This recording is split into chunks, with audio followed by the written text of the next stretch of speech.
Hey, what up? This is Taku. We're in Melbourne for Listen Out Festival. I'm here with Blaire magazine.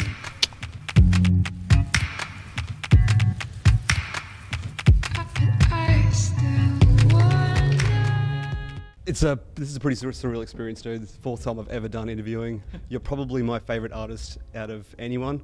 Been following you for probably 2 years now, so for me to actually be here sitting next to you was just absolutely wild. Yeah, it's epic. How's your listening out going so far? Yeah, it's been great, man. Like Perth and Sydney were pretty crazy. Perth is my hometown, so that one was a big one.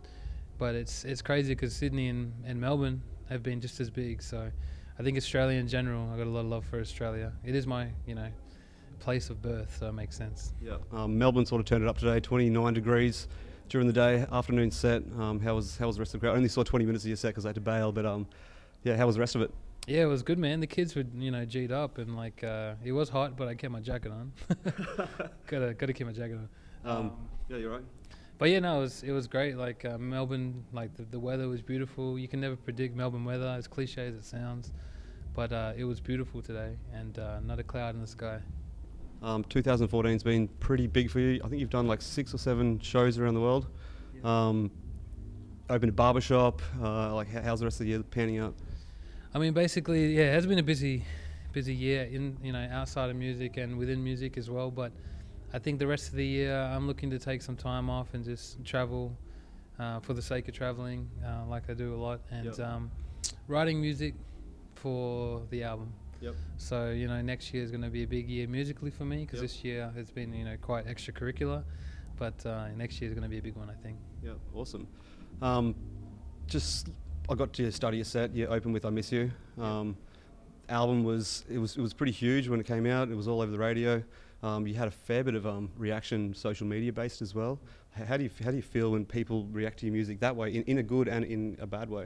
I mean, it's a good question because whenever someone reacts well to it, I'm blown away by it because you never expect anyone to feel any kind of way about your music because when you're making music or if you're creating any kind of art, it is it's a little bit selfish because you're doing it just for you, and it's a bit of you're expressing yourself on how you feel, and then once you put it out, you kind of just waiting to see how people feel about it if they feel the same way you do, and when they do connect with it,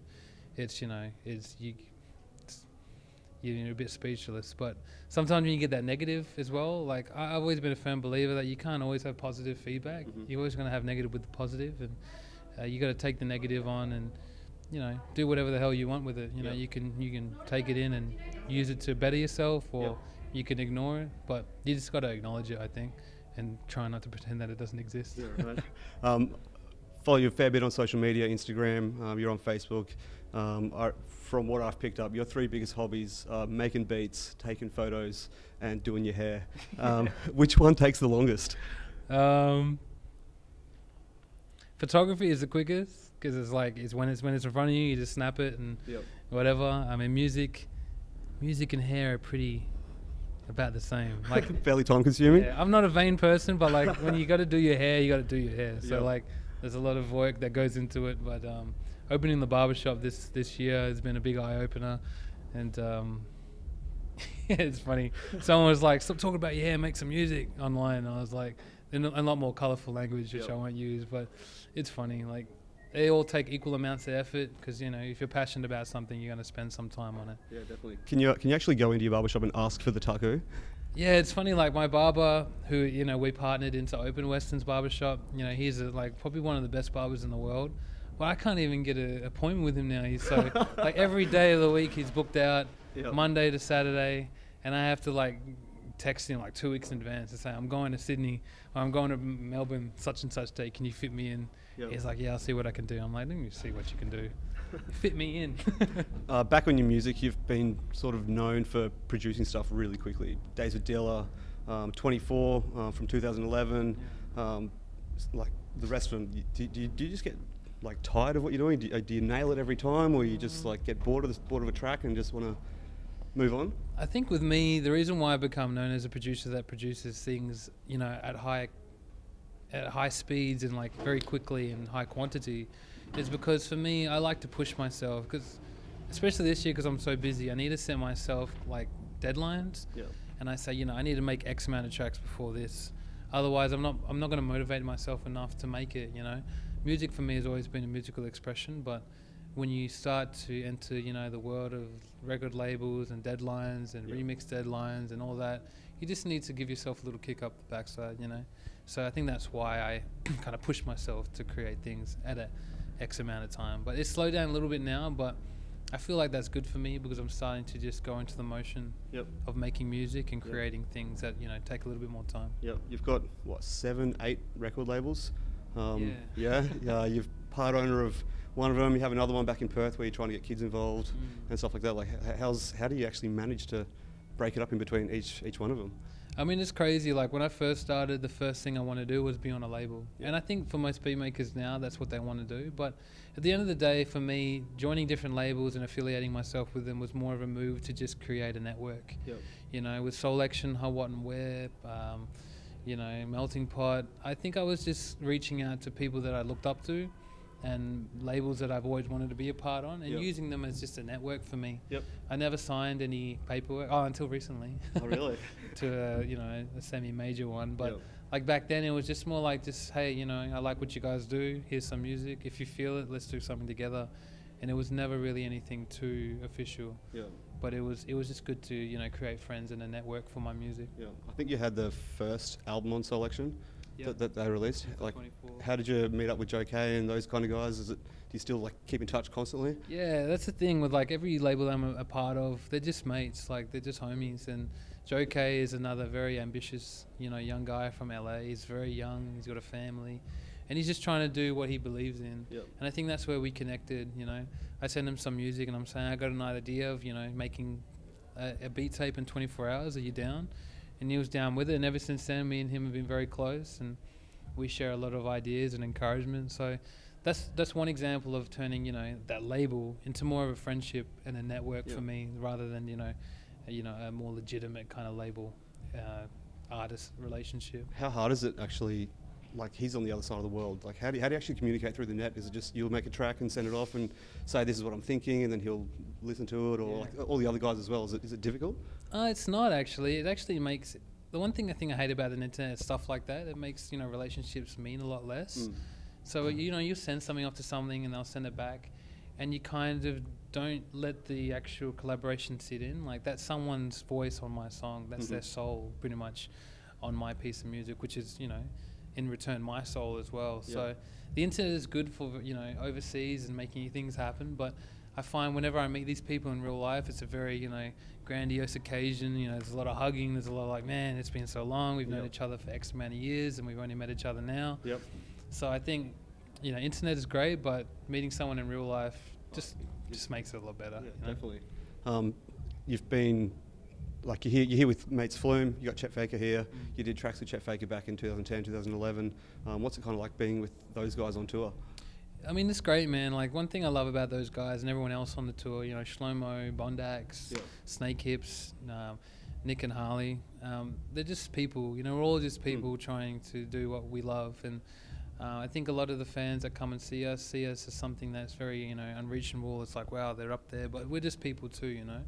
And when we all kick it in something like this, in this environment, it's kind of humbling just to see everyone, you know, we're just all friends, you know. Have you trimmed Chet Faker's beard yet? He won't let me. He won't let you? Well, I don't think it's like, I think Chet Faker's a very free-spirited individual. So every time I mention something about a haircut, he's like, nah, I'm not. I said to him, like, if you're in Perth, you should come just get a trim. But they had to go. They all went back to Sydney real quick. Just shows how much Perth has to offer. Everyone just split straight away. I've had some requests from some girls back in Byron to get some clippings from Chet. So I'm trying to get it myself. So ladies, if you get it, you might be able to sell it online. You could go and sell it online. So what are you doing for the rest of the year? For me, after this, it's just taking it easy. Just gonna write some music.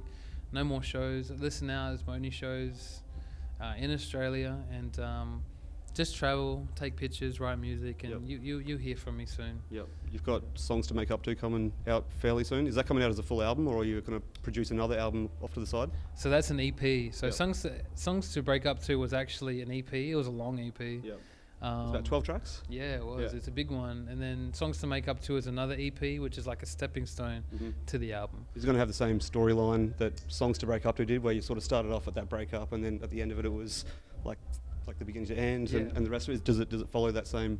Definitely. It follows, from breakup and how to heal yourself, how to step into, that realm of, making up, not just with someone, but just, making up for the time you lost crying in a room somewhere. But then, the next step is the album, which I can't tell, anyone the name of yet, but they all kind of intertwine and correlate with each other, which, if you have it 2 hours in a day, I want people to listen to Songs to Break Up To, Make Up To, then the album. Yeah. That's what I'm trying to do. And then when I go on tour finally, officially, it'll be those three in sort of like a storytelling kind of vibe. So when are you expecting to release that, mid-year, or is it partway through the year? Next year. Yeah. I don't know when, but next year. It has to be next year. Is it like another album that, obviously it's taking you a fair time? Why is this album taking so long compared to all the other ones that you just snap out? Yeah, I think because I've been so busy this year with everything else, like the clothing stuff, and then the barbershop, and then the photography and videography stuff. I have been busy, but I'm just trying to do things a little bit more thoughtful now. I'd love to put it all out straight away, but I'm part of the Future Classic label now. Yep. And, those boys are known for doing things and just, in a bit more patient and thought out way. Yeah. And I think that's good for me because I've always done things very, SoundCloud now. Yeah, straight on there. So I'm always biting my tongue and like itching to put something up on SoundCloud. But Have you got another Drive Slow coming out? yeah, next month. So Yeah? that'll tide you guys over for a week. Yeah, it's constantly playing Drive Slow Homie 1, 2, 3. I love those always series. I love those they're heaps series. of fun as well. It's like Yeah. you get into it, and it's just great. Yeah. Sort of sit back on a Sunday afternoon having beers and Yeah, they're good like drop that. it. So yeah, it's good. What else have you got? Any tracks you can tell us that you're putting on the new one for Drive Slow? Of mine? Yeah. Anyone else's?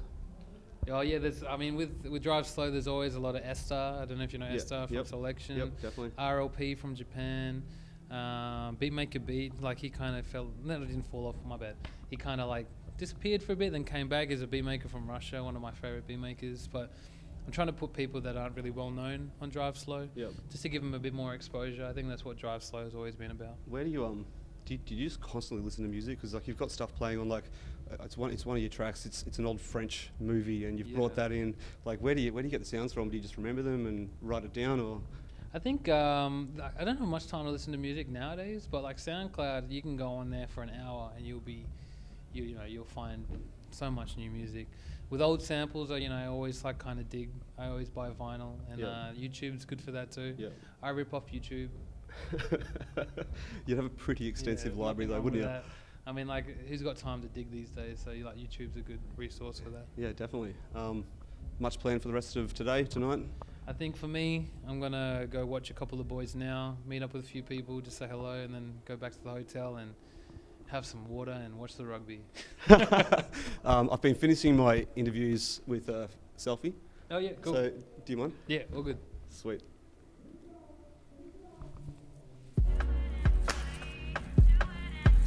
Sweet. Thanks, bro. Thanks so much, guys. Easy. Take care. Awesome, bro. Love it.